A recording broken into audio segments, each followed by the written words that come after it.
بسم اللہ الرحمن الرحیم۔ السلام علیکم پروفیسر صاحب۔ وعلیکم السلام ورحمۃ اللہ وبرکاتہ۔ ماشاءاللہ دوبارہ ملاقات ہو رہی ہے۔ جی ماشاءاللہ، اللہ تعالیٰ نے سامان پیدا کیا ہے، بہت شکریہ۔ 3 مئی 2023 کو حضور انور نے خطبہ جمعہ ارشاد فرمایا، بصیرت احمدی مسلمان میں نے سنا کہ حضور نے یہ کہا کہ جو موجودہ حالات ہیں ان حالات نے متکبروں کے منہ توڑنے کے بھی سامان پیدا کر دیے ہیں، اور اب لگ رہا ہے کہ ان کے غرور توڑنے کے لیے بھی اللہ تعالیٰ نے کارروائی شروع کر دی ہے۔ ان کا تکبر اب ٹوٹنا شروع ہو گیا ہے۔ یہ فلسطین اور اسرائیل کی جو سچویشن ہے اس پہ بحیثیت تاریخ دان حالات حاضرہ پہ بھی آپ نظر رکھتے ہیں، آپ ان الفاظ کو کیسے دیکھتے ہیں؟ بسم اللہ الرحمن الرحیم۔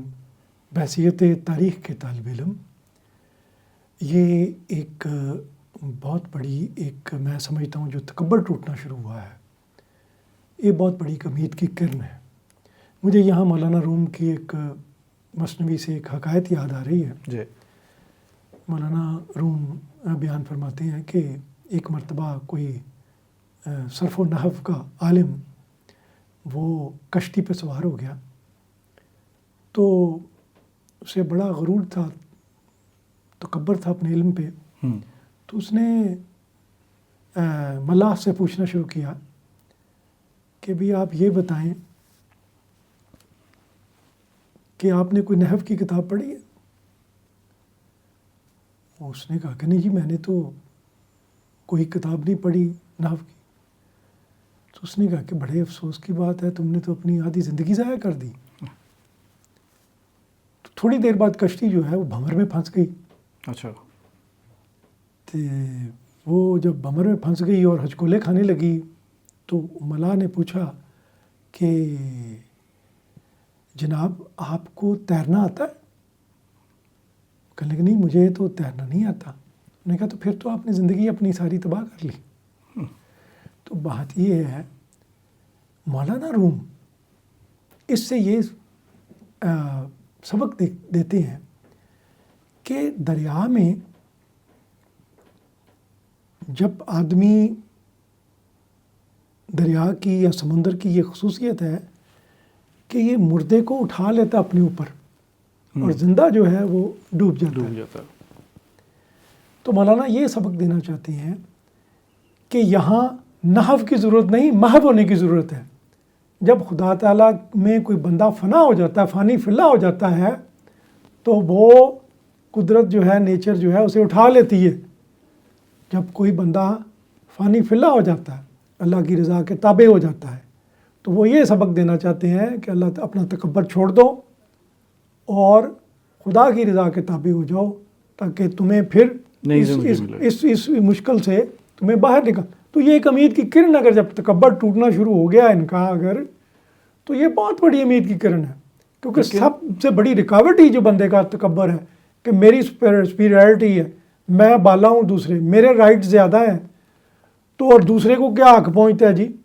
وہ اس قدر ظلم اس کے نتیجے میں ہوتا ہے، اس سوچ کے نتیجے میں۔ اب سارا دنیا میں جو فساد ہوا ہے، ریشزم ہوا ہے، پھر وہ نازیزم آیا، اس سے یہودی وہاں سے نکلے، پھر انہوں نے شروع کر دیا، وہی پریکٹس انہوں نے شروع کر دی ہے وہ لوگوں پہ، مظلوموں پہ۔ تو اس کا پھر اندر سے رد عمل آیا ہے جی۔ انسان کی فطرت میں وہ شہادت ہے، شہادت الہی انسان کی فطرت میں، کائنات میں بھی ہے اور انسان کی فطرت میں بھی، دل میں بھی ہے۔ تو لہٰذا جب انہوں نے دیکھا ہے، ان کے اپنے لوگوں نے دیکھا ہے جب کہ ظلم ہوتا ہوا، وہ خود نکلے ہیں باہر۔ تو اس سے اللہ کرے کہ یہ جو ہے یہ ان کو ریئلائزیشن ہو اس کی، اور ان کے لیے کوئی امید کی کرن پیدا ہو۔ بالکل، آپ نے کہا کہ اندر سے ہی مخالفین پیدا ہو رہے ہیں۔ سیز فائر کی بھی بات کر رہے ہیں، حضور نے اس کا بھی تذکرہ کیا۔ حضور نے فرمایا کہ گو بظاہر بعض حلقوں کی طرف سے یہ تاثر ہے کہ سیز فائر کچھ عرصے کے لیے ہو جائے، لیکن جو حالات نظر آ رہے ہیں اس سے لگتا ہے کہ اگر ہو بھی جائے تو تب بھی فلسطینیوں پہ ظلم ختم نہیں ہوگا۔ یہ امن کی باتیں، اب تو دنیا میں بڑے بڑے ادارے بھی بن گئے ہیں، پہلے بھی، اب یہ 70 سالہ تاریخ ہے ظلم کی، اس میں پہلے بھی کبھی اس طرح معاہدے ہوئے، ٹوٹے، کوئی کوشش ہوئی؟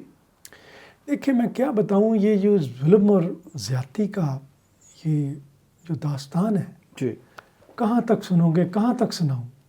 تو وہ مسئلہ یہ ہے کہ 1947 میں یہودیوں کے پاس فلسطین میں 6% زمین تھی اچھا اور ان کی آبادی 33% تھی. اور جب یو این او میں یہ معاملہ پہنچا اور یہودی ریاست جو وجود میں آئی اس میں ان کو 56% زمین دے دی گئی، حالانکہ 94% زمین جو تھی وہ فلسطینیوں کے پاس تھی. آبادی کے لحاظ سے یہ تناسب بھی ٹھیک نہیں تھا. اس کے بعد کیا ہوا ہے کہ 1948 میں حالانکہ حضرت چودھری عزت اللہ خان صاحب نے وارن کیا جی عرب ملکوں کو کہ بھئی ایسا جنگ نہ کرنا بغیر تیاری کے، ان کی تیاری بہت ہے. جی لیکن جب انہوں نے اس کے اسرائیل کے قیام کا اعلان ہوا، انہوں نے جنگ شروع کر دی، اس کے نتیجے میں 78% رقبے پہ اس نے قبضہ کر لیا اور 67 میں مزید قبضہ کر لیا، بلکہ گولان ہائٹس پکڑ لیا، اردن کا پکڑ لیا، مصر کا پکڑ لیا. تو وہ اب کیا کہتا ہے، وہ یہ کہتا ہے کہ میں 67 کی سرحدوں پہ اب وہ نہیں کہتے 48 پہ چلا 67 کی سرحدوں پہ واپس چلا جائے. وہ کہتا ہے نہیں میری سیکورٹی خطرے میں ہے. وہ تمہاری سیکورٹی خطرے میں ہے، تمہاری زمین 6% تھی، وہ تم 78 تم نے لے لی ہے، ٹھیک ہے. اور یہ جو لوگ وہاں سے رہنے ہیں اور تم لوگوں کو رائٹ ہے ہر چیز کا، ان کو کوئی رائٹ نہیں ہے. جن کے پاس 94% زمین تھی ان کو کوئی رائٹ نہیں، نہ سیکورٹی کا، نہ کوئی رہنے کا، نہ کسی سے وہ آزاد رہ سکتے ہیں. سارے رائٹ آپ کے ہی ہیں. تبھی تو ادھر کہہ رہے ظلم اور زیادتی کی انتہا ہے.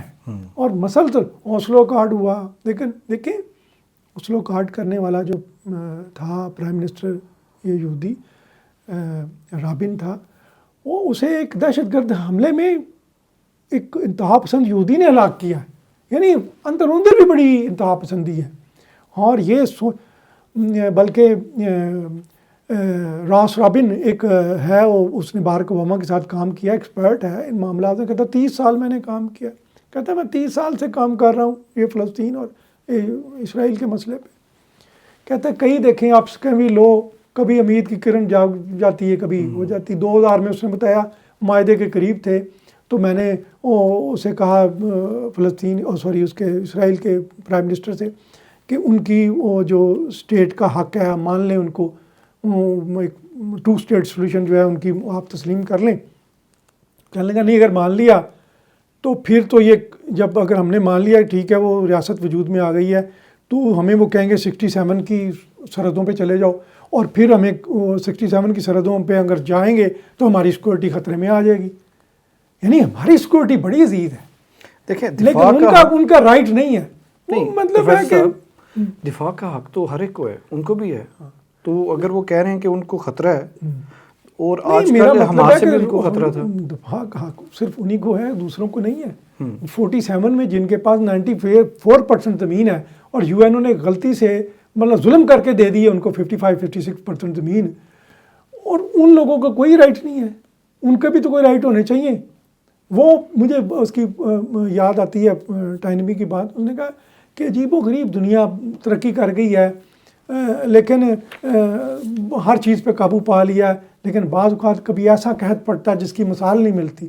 اور ایک طرف ہیومن رائٹس کے معاملے میں وہ کہتا ہے اتنی اویئرنیس ہو گئی ہے کہ جانوروں کے حقوق بھی پہچانے گئے ہیں، لیکن جو ظلم زیادتی آج دیکھنے میں آتی ہے اس کی کوئی مثال نہیں ملتی. اتنا ظلم اور اتنی زیادتی. پروفیسر صاحب آپ نے ذکر کیا، میں اپنے اس جو سوال میں نے کیا تھا اس کی طرف میں دوبارہ آتا ہوں، لیکن آپ نے اپنی گفتگو میں یہ دور معیاروں کا ذکر کیا جو حضور نے بھی اپنے خطبے میں کیا، لیکن اس کے ساتھ بہت بڑا ایک انتباہ بھی ہے. حضور نے فرمایا یہ بڑی طاقتوں کے بارے میں، اللہ تعالیٰ دنیا کی بڑی طاقتوں کو عقل دے، وہ انصاف سے کام لیں، اپنے لیے ان کے اور اصول ہیں اور دوسروں کے لیے اور. یہی چیز پھر ایک وقت میں آ کے یو این کے ٹوٹنے کا باعث بھی بن جائے گی. دیکھیں وہ یو این او پہلے دیکھیں لیگ آف نیشن ٹوٹی ہے نا اسی وجہ سے، نہیں کہ دور معیاروں کی وجہ سے. سوال یہ ہے کہ حضور ایت اللہ تعالیٰ بن نصر العزیز جو ہیں وہ 2012 سے خطوط عالمی رہنماؤں کو انہوں نے لکھے ہیں، انتباہ بھی فرمایا ہے، اور اس کو خاص طور پہ انہوں نے مینشن کیا ہے دوہرے معیار کو انصاف کے. میں خیال ایران کے صدر کو جو خطوط لکھے تھے اس میں آپ نے یہ فرمایا ہے. اب سوال صرف یہ ہے کہ جب سیکنڈ ورلڈ وار کا آغاز ہوا 1939 میں تو وہ چرچل نے پوچھا، بڑی صورتحال خراب تھی، گرم سچویشن تھی بڑی، جی تو چرچل نے پوچھا کہ اپنے لوگوں سے، انہوں نے کہا جی بہت، جب اس کے وزیر اعظم تھا خبر دی گئی تو اس نے کہا کہ کیا ہماری عدالتوں میں انصاف ہو رہا ہے؟ انہوں نے کہا جی بالکل بالکل. انہوں نے کہا پھر کوئی مسئلہ نہیں ہے. اب میں یہ پوچھتا ہوں، کیا عالمی تناظر میں ہم کہہ سکتے ہیں کہ جو مظلوم قومیں ان کے ساتھ انصاف ہو رہا ہے؟ ظاہر ہے جواب نہیں.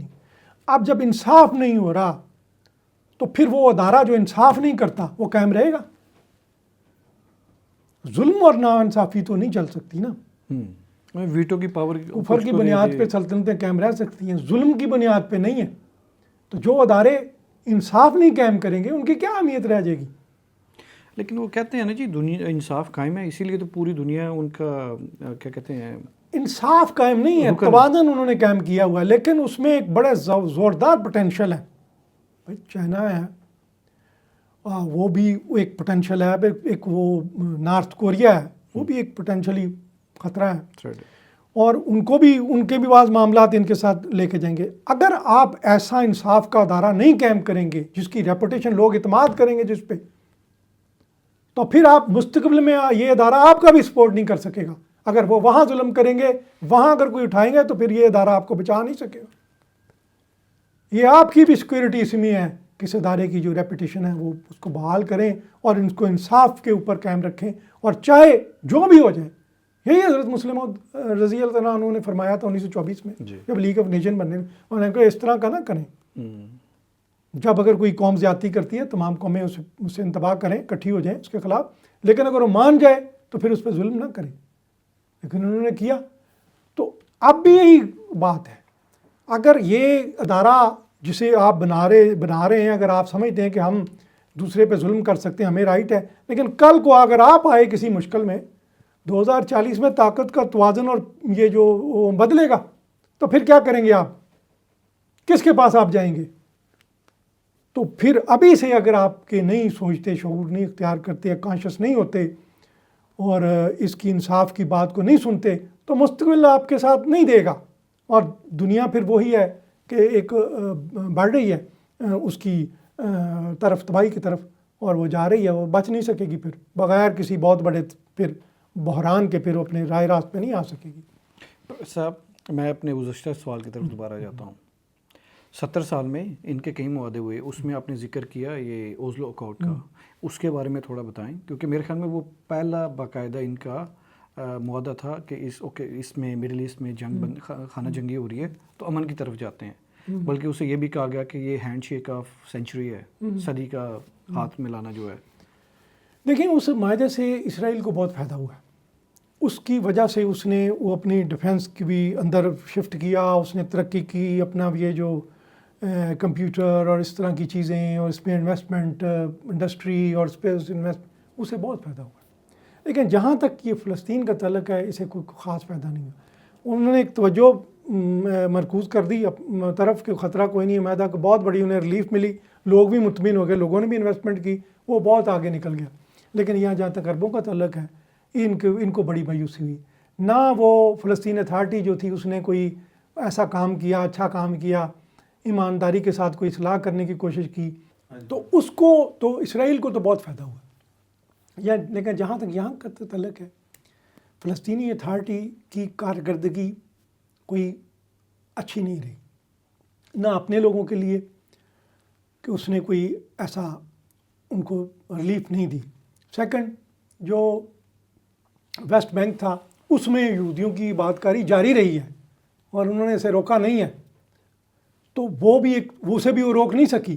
اس سے پھر جو ہے وہ اور پیدا ہوا، اور ایسی تنظیمیں جو تھی ابھر کے سامنے آئیں اس ویکیوم کو پر کرنے کے لیے. جب یہ کوئی فلسطینیوں کے حق میں کوئی کارکردگی نہیں دکھا سکی، پھر حماس ابھر کے سامنے آئی، اور یہ اس نے پھر قبضہ کر لیا ایک طرح سے ہورائزن پہ کہ بھئی یہ تو کچھ بھی نہیں ہے، ہم کدھر جائیں.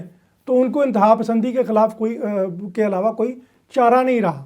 دوسرا دیکھیں ان کے پاس جو تھی یہ جو PLO ہے یا فلسطین اتھارٹی، یہ سیکولر طرح کی تنظیم تھی شروع سے. تو اس میں لیکن میں یہ دیکھتا ہوں کہ جب اس کو اختیار ملا تھوڑا سا، اس نے وہ ایمانداری کے ساتھ وہ کارکردگی نہیں دکھائی.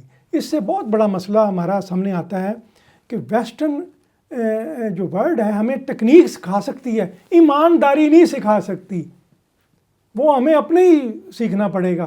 لیکن جب وہ ایمانداری سیکھنے کے لیے وہ پھر اپنی مذہبی انتہا پسند تنظیمیں سامنے آتی ہیں، لیکن اس کے پاس فیوچر کا کوئی ویژن نہیں ہوتا، وہ ایسے کام کرتی ہے جس کی وجہ سے نقصان اٹھانا پڑتا ہے. کوئی ایک آدھ کارروائی ہو گئی، اس کے نتیجے میں جو اس کا ریاکشن آتا ہے وہ ہزاروں مظلوم فلسطینی مارے جاتے ہیں.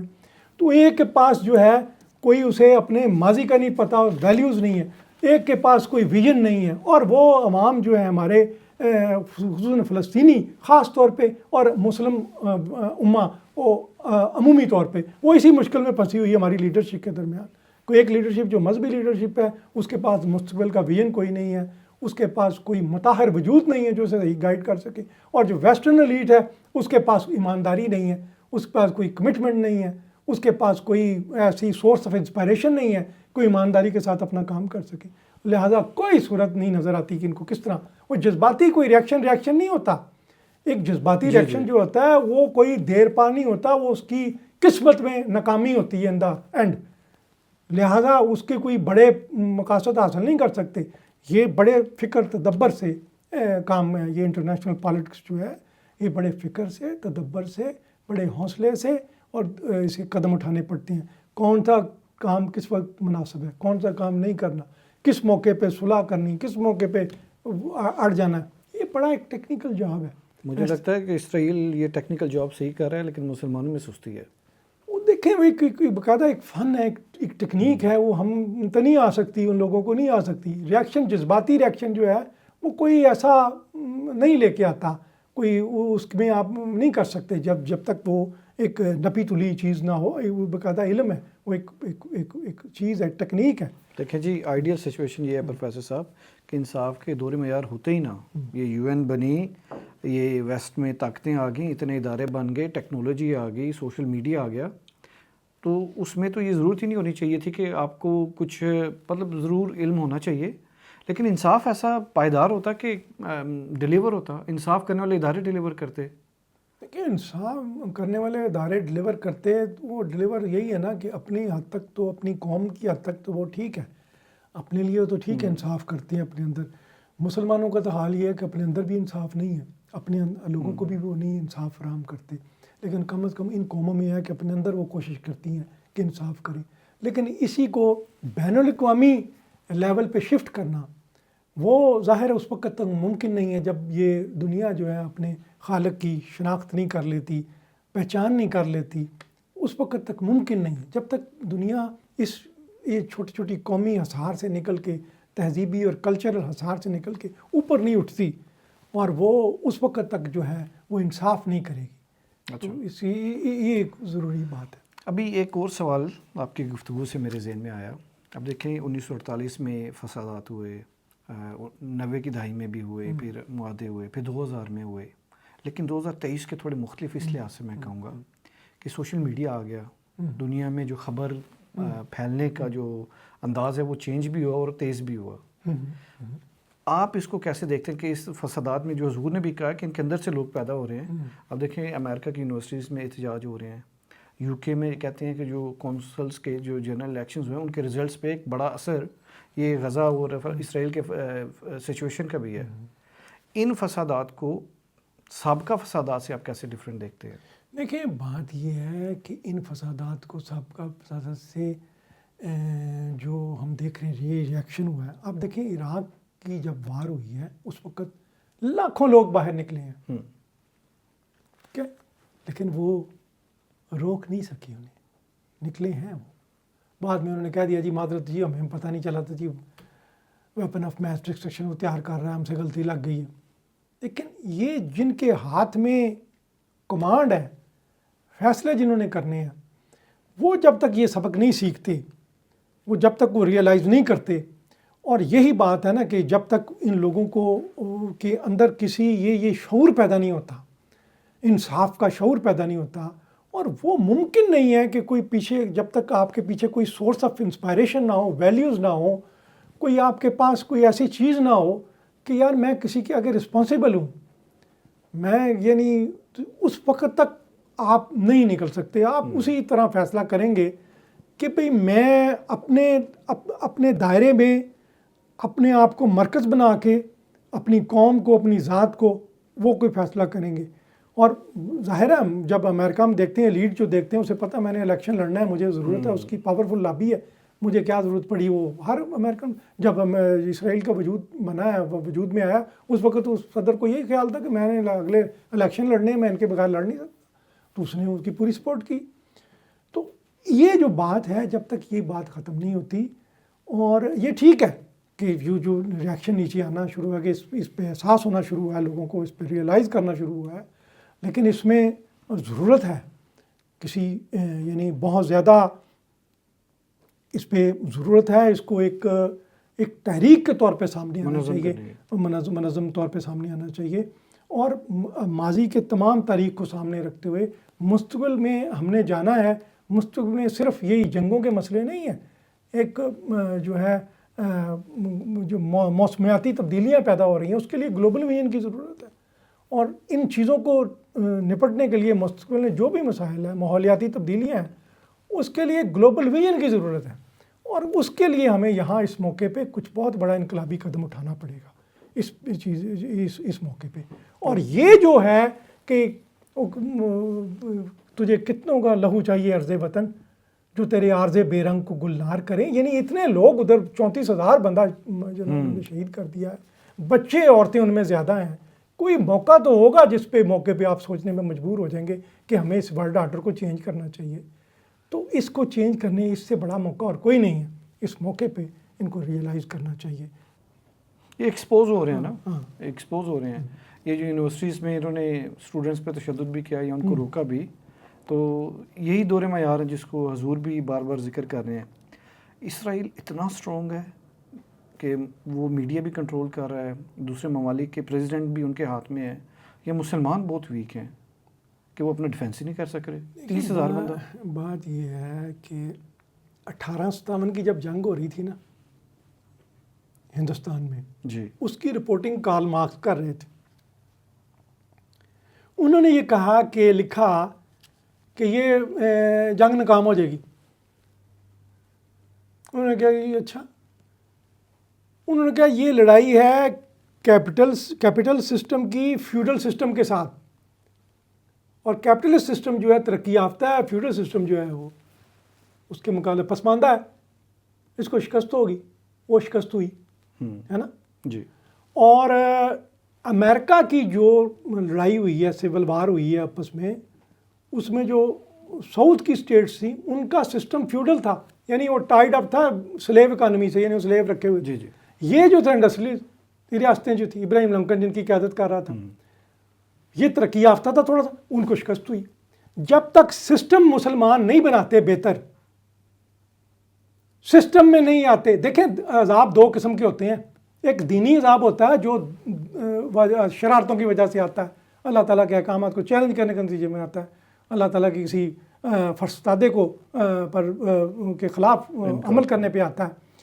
ایک عذاب ہوتا ہے دنیاوی عذاب، جب آپ دنیاوی قوانین کو نہیں سمجھتے، نہیں پڑھتے ان کو، دنیاوی قوانین جو ہوتے ہیں، جو نیچر کے قوانین، ان کو نہیں سمجھتے تو اس پر بھی عذاب آتا ہے. تو مسلمانوں نے چھوڑ دیا ہوا ہے اس کو سمجھنا ہی کہ بھئی سسٹم ہے، سمجھیں ہم اب کریں.